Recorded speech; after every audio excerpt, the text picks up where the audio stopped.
you want to be fair. So every candidate for judge says the same thing. I think you're better off taking a look at accomplishments.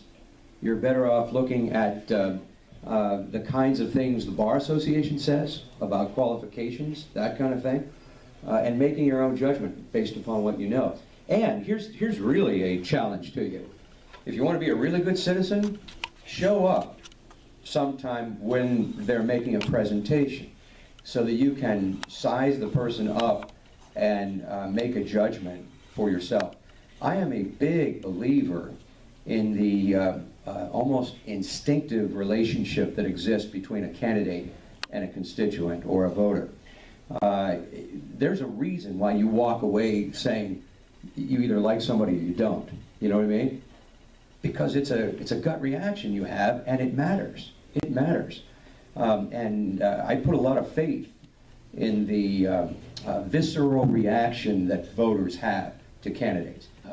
Do yourselves a favor and size people up on a personal basis. Ironically, you picked the two people that the state party endorsed. Really? Let me correct. I swear to you, I didn't know that. Let me correct one thing I said. I said that they've all been here. They were here at a South Central Caucus meeting, so you didn't all get a chance to meet them. And Woodruff wasn't here for that. But at the Spring Fling, we're hoping that they will come or have representatives. Some of them, have had representatives at our other county meetings. But Woodruff hasn't been here yet, and I know you didn't all get the opportunity we did to meet with them. So hopefully they'll get here for the Spring Fling. A couple of Democrats on the Supreme Court now are doing a very good job. They're not running for anything, so I can tell you that Max Baer, Deborah Todd, these are people that we kind of grew up with, and they're very good. On the Republican side, the others are Michael Eakin and Tom Saylor is presently the Chief Justice. And from what I can tell, it's a pretty collegial group. So I don't have any criticism of the justices, except to say that let's make sure that we're very careful on who we add to that bench. Because the vote will determine the majority, right? That's correct. There was a blatant attempt by the Republican majority in the legislature last session to stack the deck and to deny people the right to vote. Now they'll tell you that it was about protecting the sanctity of each vote and so on. We want to make sure that all of the votes were legitimate and there's voter fraud going on. You know how many cases of voter fraud were prosecuted in the last 20 years? None. None. It was a complete and kind of calculated effort to try to deny votes for people who couldn't produce an ID. And if you think about it, that's more people than you think. If you don't drive a car, there's really no reason for you to have a license. If you don't have a license, chances are you have to go scramble for an ID. And if they say, well, you can get one at PennDOT. Did you ever try to get an ID at PennDOT?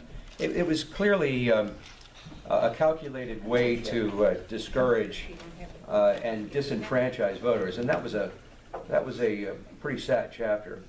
But it has been ruled unconstitutional at every level. It's been thrown out in Pennsylvania, and I don't see anybody mounting a charge to make that happen anytime in the near future. I think they learned their lesson.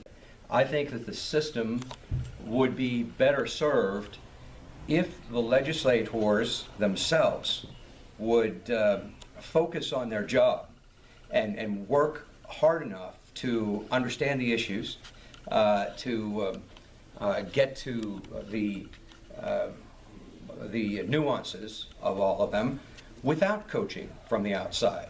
The people that should be influencing your state senator, your state representative, are you. I get paid to make points on behalf of people who have legitimate problems with the legislature.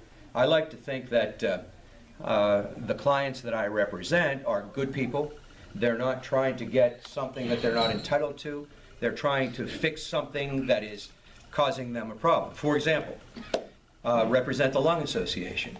And the American Lung Association launched a successful effort with our help to prohibit smoking in public places. That's a good thing. I've represented a number of charitable organizations and public. Lobbyists are like cholesterol. If you have a lot of bad cholesterol in your system, it's going to shut your system down. But there's good cholesterol too, and your body actually needs that to function properly. So I'm the good cholesterol. If I may follow up. Does that make any sense? You mentioned the lung, and that's good cholesterol. Let me inject the NRA, that's the bad cholesterol, okay? And they buy an awful lot of votes, and they spend an awful lot of money. And I have just one final thing, then I'll shut up. How do you feel about term limits? It depends on what level. And I know that sounds like I'm dodging the question, or maybe I am to a degree, but I've come to believe that at the executive level of, say, mayor or commissioner, there's a lot of people that spend their lives dedicated to their town or their city or their county. And those are tough jobs. They have to make the executive decisions about your taxes, about the infrastructure of your area and things like that. And I'm not anxious to remove folks who are dedicated to public service in those capacities. I do think that the legislative branch was envisioned to be a citizen legislature.